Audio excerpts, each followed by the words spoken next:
Why, good afternoon, ladies.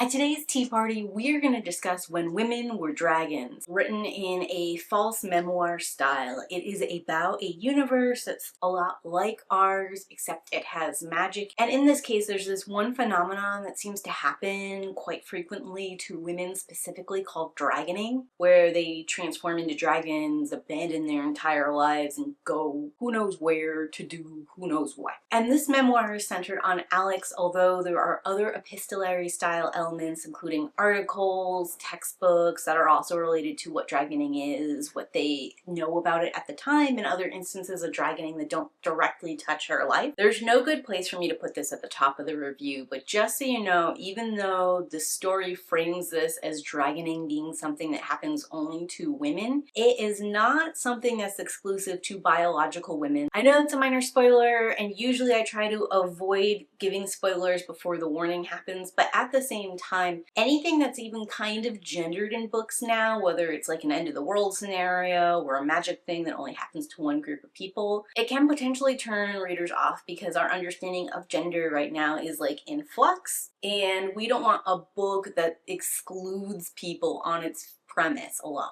So I want people to know if that is their concern that's holding them back from reading When Women Were Dragons, they should know this is not a trans exclusionary narrative. It starts that way because our society is viewed that way, especially in 1956, where we're centering the massive incident that happens in dragon society, but it expands out to better understanding and a more transformative, healthier society as we go through. So let's start this review off with general impressions. I really love this story. It made me feel the full spectrum of like sorrow, helplessness, despair, but also triumph, joy, laughter. Minor spoiler, but the ending is really uplifting, and I think even though this story is a little bit preachy, it gives us some great advice, good ways to view things, and perhaps ways that we can like make personal changes and personal shifts in our day-to-day that can lead to something larger in society as a whole. Standing up, taking space, demanding we be respected as we are and that we respect other people as they are is really one of the first steps to like creating a more accepting, kind, better environment for everyone. And also, I felt like there was really great catharsis in this story, which is something that I needed in the year of 2025 as like the US is going through it. And I just needed that sort of like let it out, see that there can be better, and that it's never too late to start turning things around kind of moment. And as this book is framed, it is definitely meant to teach several morals or lessons or like really hammer home certain points about people and acceptance and what's right or wrong or appropriate for society, which can definitely feel preachy and overbearing. Even though I agree with the premise and it's sort of like a preaching to the choir moment for me, I did sometimes feel like too heavy-handed, too much, and like a little unpleasant. But to be fair to Barnhill, this is a memoir and they are kind of like preachy, over the top, like overemphasized, hammering it home and insisting this perspective is the right perspective or the only way to go.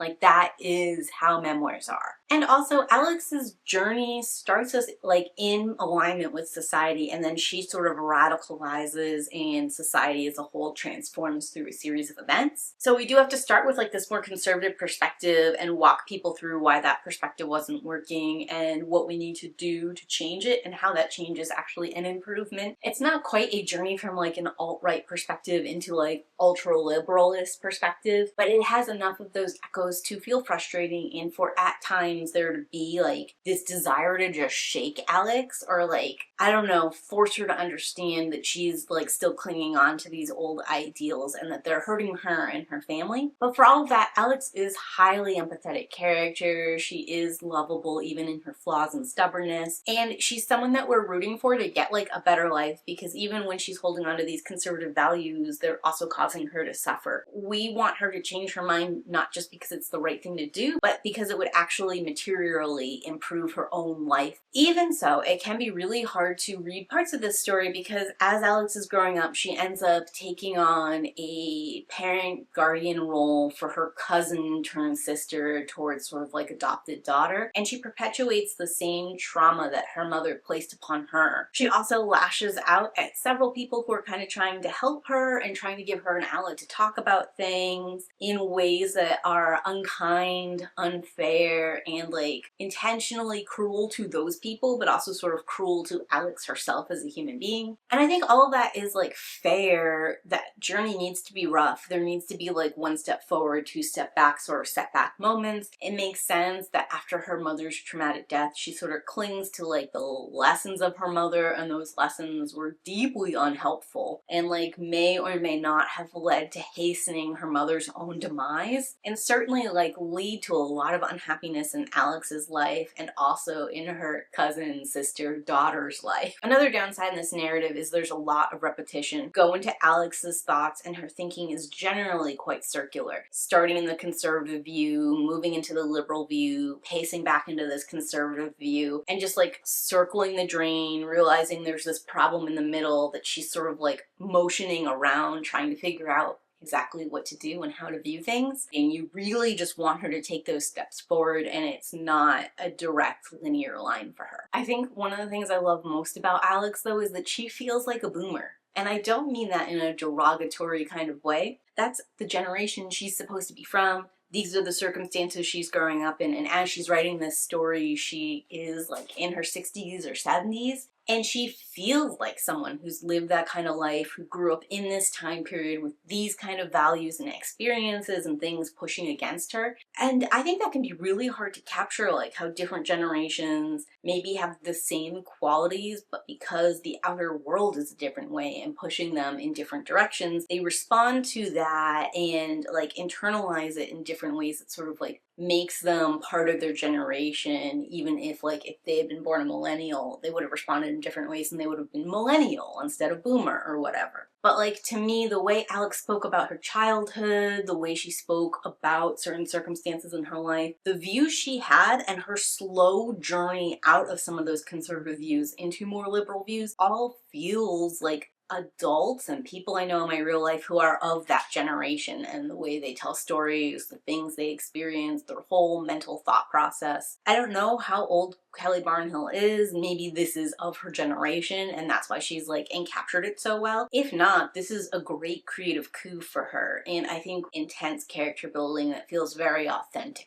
That's going to be the end of my spoiler-free section. If you like memoir, if you like magical realism, if you like a mystery like dragoning that's too taboo for people to talk about but also too big for them to ignore, this is definitely a great narrative. And if you're looking for something with really big transformative elements that starts us off in like sort of a closed-off society and opens things up, again, I think this could be a really uplifting message. Just make sure that when you go into it, you are ready for those big emotions, because it's really hurtful and painful before it gets good. That said, for my reading, there were a couple dangling plot threads, and some of them really bothered me. For example, Alex's mom is a mathematician and also really obsessed with knots, and she like makes these really beautiful crocheted sweaters and blankets and like these beautiful knotted bracelets and stuff. They get mentioned all the time. And then we find out a little bit, I want to say like in the first third or in the a little before midway point, that originally there is this like monk who figured out special knots that could actually keep girls from dragoning and undragging girls that had been dragoned if you could get the lasso on them or whatever. And that information that he had was used against women in the society and sort of like kick things off balance. But knowing that, and knowing that Alex's mom is always like intentionally making these crocheted knots and these designs, and she has this mathematic knowledge that she ties into her crochet work, makes me think that Alex's mom is like repeating this, trying to stop herself from dragoning, her sister from dragoning, her daughter and her niece from dragoning. And that's also partially why these knots keep coming undone and stuff, because like the power that's working against her, that's like compelling people to dragon, is bigger and more intense than these knots. And I really wish we had connected that a little bit more succinctly. Perhaps this is a mystery that Alex figures out because she follows in her mother's footsteps to get like an education, specifically in math, and be like really smart and sort of following in that. Never like uncovers the mystery of the crochet knots and stuff, and she never finds any information left from her mom that does that. We're so close to connecting those dots and making that really meaningful, and to be saying a lot of things things and telling us about like people's different motivations, why they would dragon, why they would stop people from dragoning, what they think about dragoning, what is the lesser of two evils here, like is stopping someone from being who they are, which in some cases is a dragon, cruelty that's unacceptable, is this a kindness because you're keeping them with you and in society, or you're committing to staying with this child as they grow up. There is a lot of complicated nuance here. It's not a direct one-to-one pattern to like say a gay conversion story or like an anti-trans narrative, even though you can see some echoes of that conversation here in the dragoning thing. This one knot tying element that's preventative if this is done consciously by the mother, and if other people know it's done consciously by her, a discovery or something, then this is something we could and should talk about. Especially because later in the story, Alex talks about how she never really like felt called to dragon, but at the same time, like she is wearing her mom's like knot cuff. So maybe she was called to dragon and the cuff worked. There are a couple situations where Alex is very close to dragoning and something kind of like pulls her off the edge of actually doing it. Again, like, is this the clothing her mom is having her wear that's doing that? Is Alex making a choice not to dragon? Is Alex actually not called to dragon? Is this like a lasting effect from her mother? We need to know that, because how you interpret that really changes some of the things going on in the story. I don't know, I felt like introducing this element about the knots and the monk and like the mom and the crochet, why even do this if we're not actually going to explore it, you know? I love the complex series of family relationships that are explored in this narrative. Perhaps the first thing you can identify is the troubled mother-daughter relationship, starting with that mom like having cancer and having to spend months and months in the hospital while Alex is very young. That was interesting because it took me a while to figure out exactly what had happened. Like, I couldn't tell if her mother had been sent away to like an insane asylum because she had made some kind of attempt on her life or had a break from reality. I couldn't tell if she had started dragoning and stopped halfway through and this was going to connect in that way to the narrative. I think having it be a cancer scare and her surviving an operation and coming back after the fact, it's not talked about in the same way that dragoning isn't talked about. And it's like sort of this underlying secret and fear within the family. It just shows how taboo everything was to talk about, even sort of kind of related to like losing someone, whether it was through dragoning or through death. I liked it because it was very emblematic of the repression that was in this family and perhaps in society as a whole. And also it really sort of set expectations for how the father was going to deal with different traumatic events going on in his family, or whether or not he was capable of loving and caring for this mother. FYI, the answer is no. But I did really appreciate the complicated relationship between mother and daughter here, because Alex doesn't shy away from like the wrongs of her mother, like when her mother hit her or silenced her or did other unspeakable acts. We talk about it, in some ways unforgivable, but we also talk about how like because of the kind of relationship they have, because of the love the two of them have, because a relationship is more than its worst moment, there is also parts of their relationship that was beautiful and transcendent. There are things that she didn't like about her mother and things she aspired to. And I think something that's really interesting about both of those is like, if we were doing a regular coming of age story where the mom doesn't die of cancer but like survives, the two of them would have to reconcile in some kind of way face to face. But instead, Alex only has to reconcile with the memory of her mother. And I think that strikes like a really interesting balance chord here, because Alex can aspire to be her mother and love those parts of her mother and follow her mother's footsteps in a way that feels sort of unproblematic, because it's not like she's forgiving her mother or saying her mother is right or whatever. It's her taking forward the parts of her mother's life that were pushed up against the grain of society, that were transgressive, adopting those into herself and saying like, I'm gonna do this and I'm gonna do it better than she did it. I'm gonna fulfill those dreams, instead of just sitting back and becoming like a housewife, or like accepting that at the end of her life, or maybe even the majority of her life, she was nothing more than a stay-at-home mom. Which, like, there's nothing wrong with being a stay-at-home mom, just for the record. It's just in this particular woman's case, it's quite clear that she, like, had a huge skill in math and could have gone on to do a professional career in it if society had been different. And certainly, like, her husband sort of pushed her into staying at home and being a housewife. It's also pretty clear that she was deeply unhappy in that role, even though she loved her daughter daughters. And because I think Alex's mom is dead, she's able to recognize that like her mother's staying at home with her and being a mother, even though she treasures that sacrifice, that was the wrong choice for her mom to make. And it would be the wrong choice for her to make. And I like that sort of way of acknowledging that, of moving on with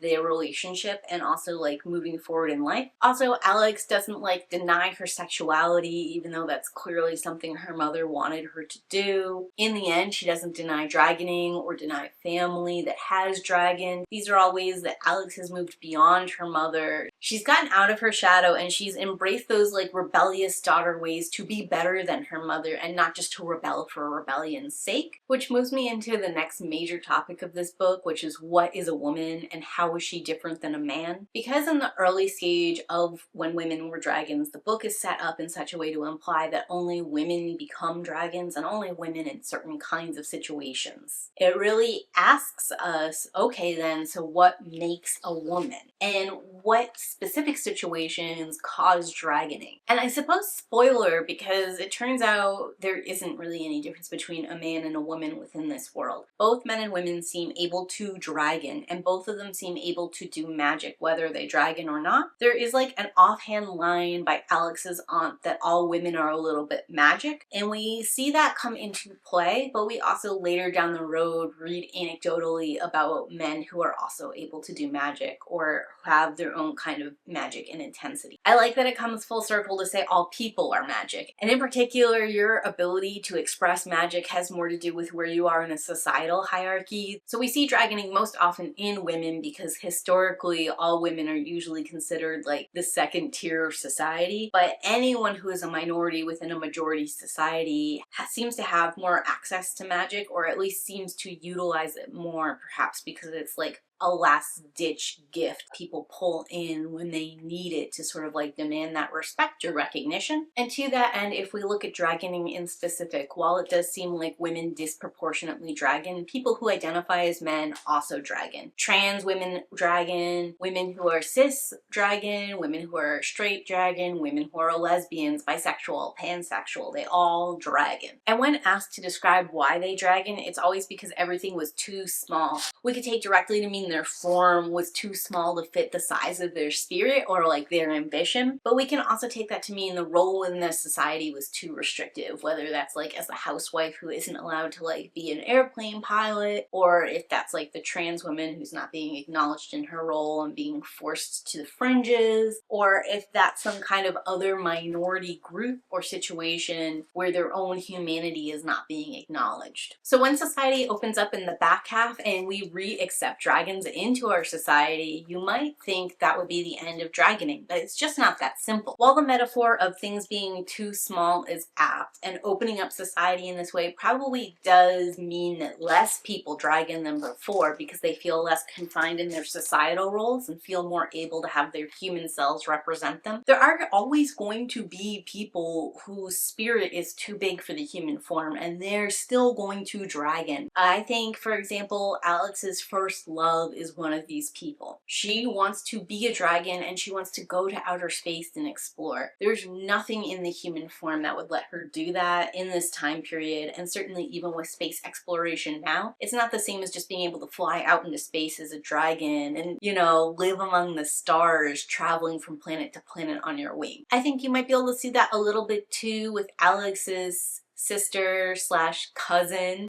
She's wanted to dragon since she was like 5 or 6, and what she ends up doing with her dragon skills is something that she could never have done as a human being. I think she was always like a loud, boisterous child, taking up a lot of space and attention. She always knew she was meant to be this bigger, grander being than just like her smaller human form. So even though she was allowed to do more as a child than other girls before her, it wasn't enough. And it was never going to be enough until she took on this form. And I think we can look at this metaphor about how having a more open society means that less people dragon, but it doesn't actually stop the phenomena of dragoning, as sort of like similar to like how cisgender people sometimes need to wrap their heads around trans people, non-binary people, and gender as a spectrum. If we were more gender neutral and if we were more accepting of people of all genders acting however they wanted to, there would probably be less discomfort for many people in the form that they were in, because they wouldn't feel so restricted by that form to going off and doing whatever it is they want to do, or dress however they want to dress, or present how they want to be presented. But there are people who would still want to transition, or want to be non-binary, or want to do whatever, because it's not just about that societal thing. It is an inborn, innate thing within them, and that's how they feel most comfortable. Being who I am and my own politics, I liked that we explored what is a woman, and the answer was a woman is a human. Anyone can opt in or out of the label. It's just about how you would like to be treated, presented, perceived, and in fact, your gender shouldn't dictate that. Regardless, we should be treating people equally and just accepting them on their face value as who they want to be. Which kind of rolls us into the next question: what is a woman's place? Also, a major spoiler here, but dragons still speak,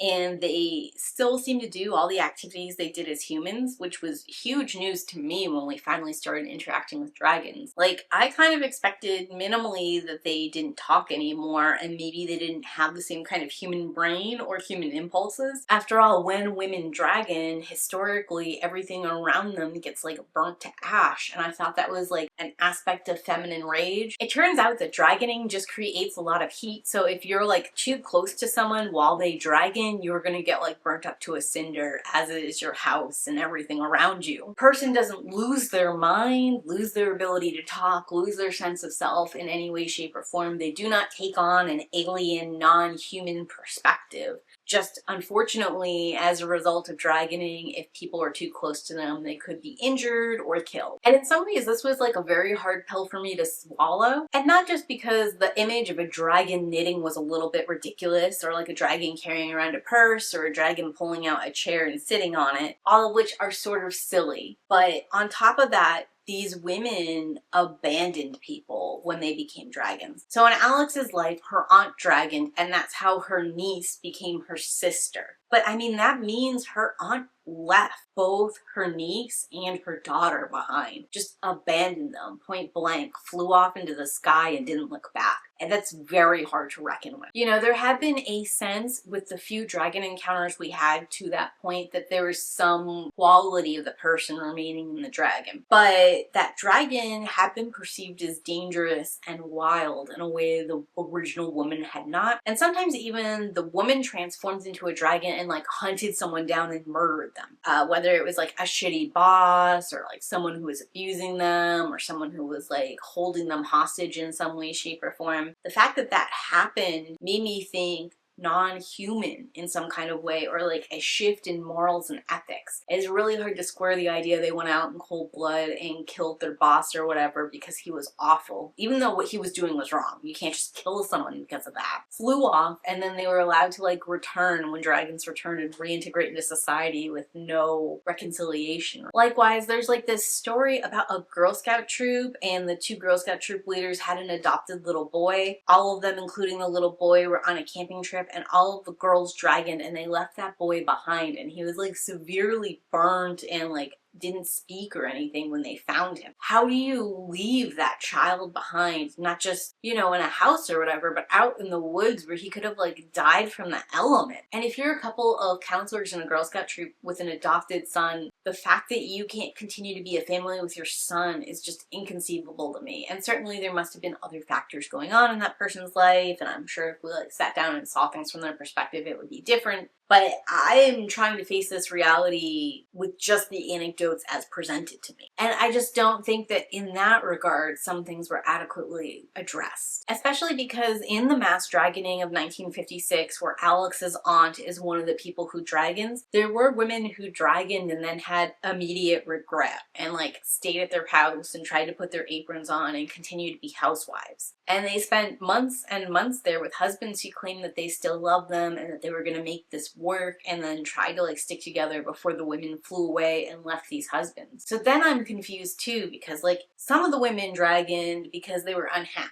Some of the women dragoned because their husbands were abusive, or otherwise the situation was intolerable. What was going on with these women who had husbands who accepted them when they saw them as dragons and like tried to make things work and like claimed to still love them? Did those women never love that man? Did they feel like pressured into that marriage? You know, was this some kind of one-sided love? that part in specific was really hard for me. Like, if two people love each other and are willing to make it work, how come these dragons couldn't stay and integrate into society? How come we had to wait all these years later for dragons to come back and reintegrate? And I really do feel some kind of way about Alex's aunt who left her daughter Beatrice in a situation that she knew was not safe for her daughter. And I know that Alex's mom takes Beatrice in, but considering Alex's aunt thought that the mother would dragon too, it's like she never considered the daughters that she would leave behind at all to be in a situation as bad or perhaps worse than the situation she had originally found herself in and had dragoned herself out of. And I'm not saying you have to continually sacrifice over and over again for a better life for other people, but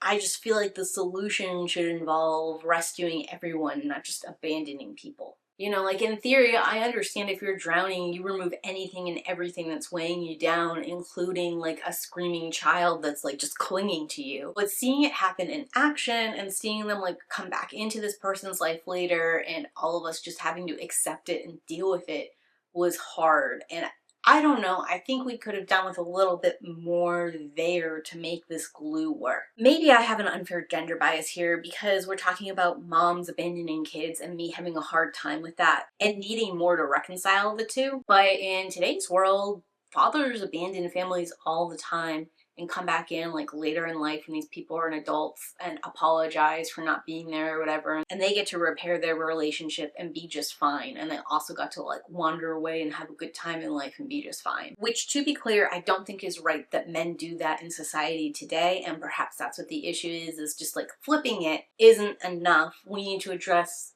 why parents feel they can walk away from kids, come back in, be forgiven, all that kind of stuff.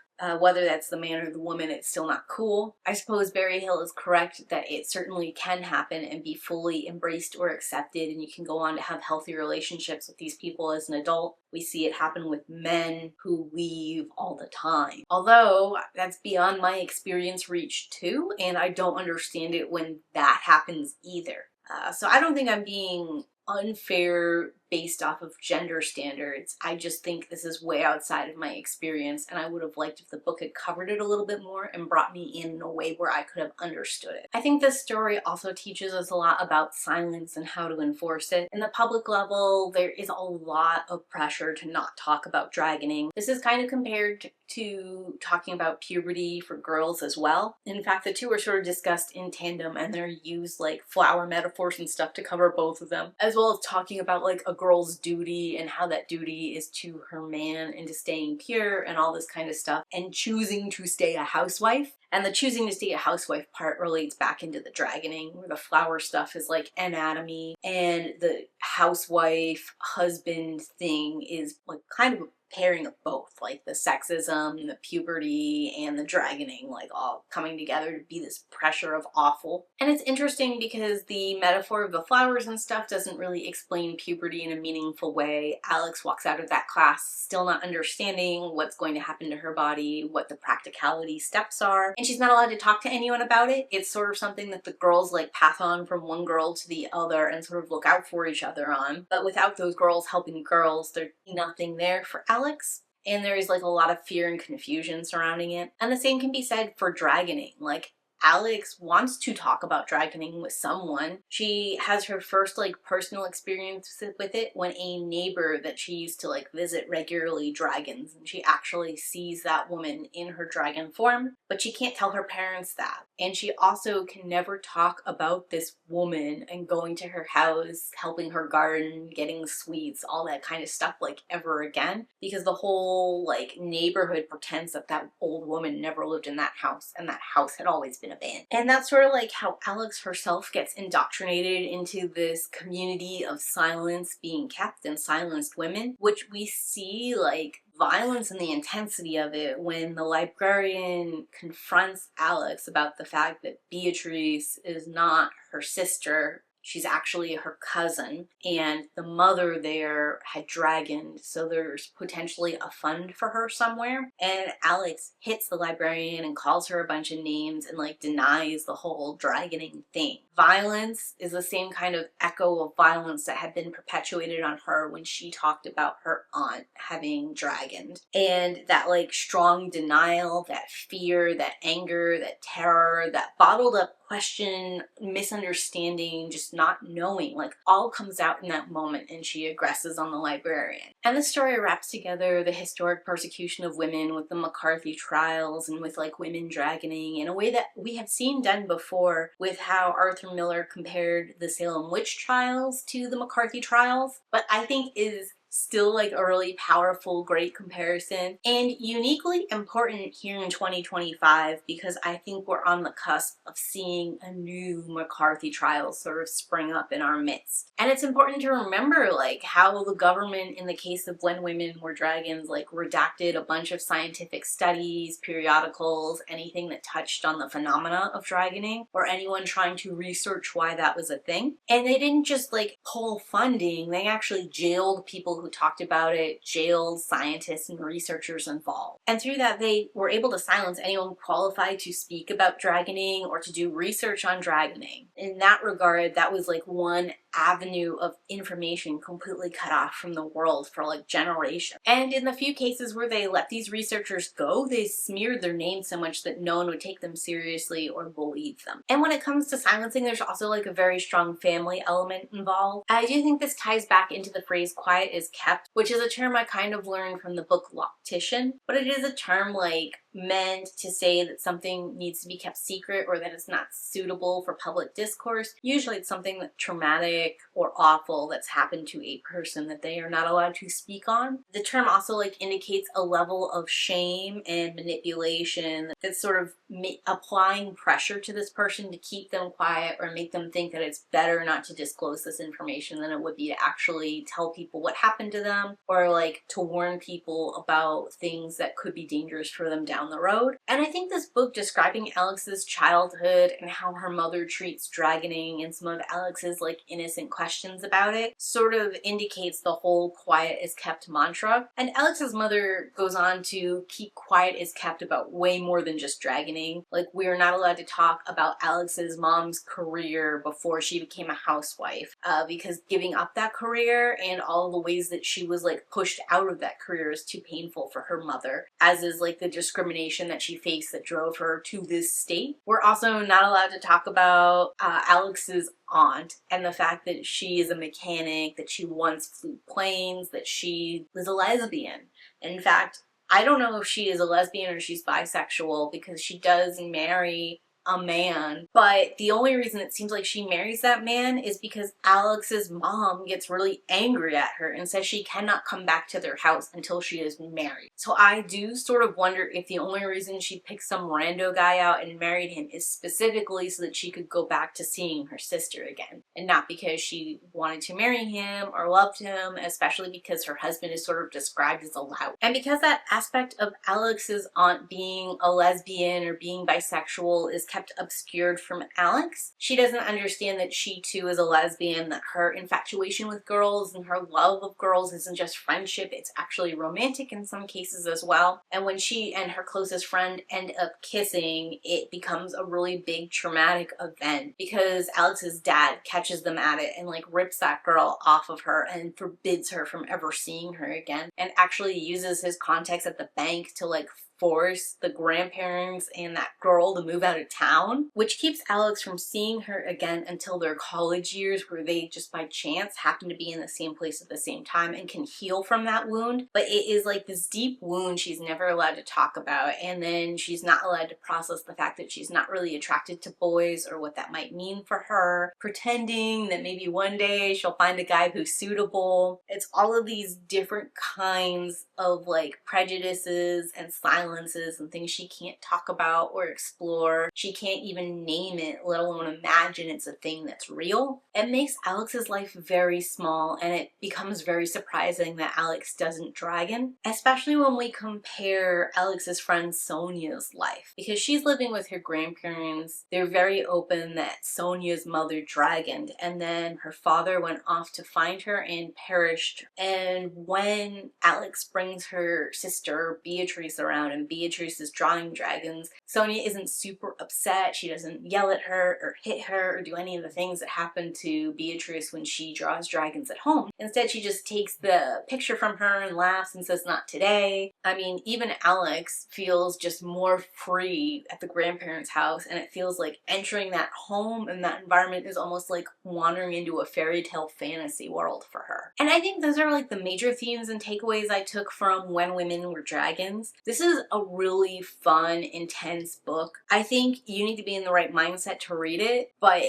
is beautiful and uplifting and transformative in like a whole series of ways. And if you like fantasy, especially if you like something that's magical realism and set in like a historic US time period, I think this could be a really wonderful read for you. But talk to me in those comments down below. If you've read and also enjoyed When Women Were Dragons and have any recommendations, that's what I want to hear about. And if you've got this far in, the secret emoji's gotta be a dragon or a flame. And as always, keep reading.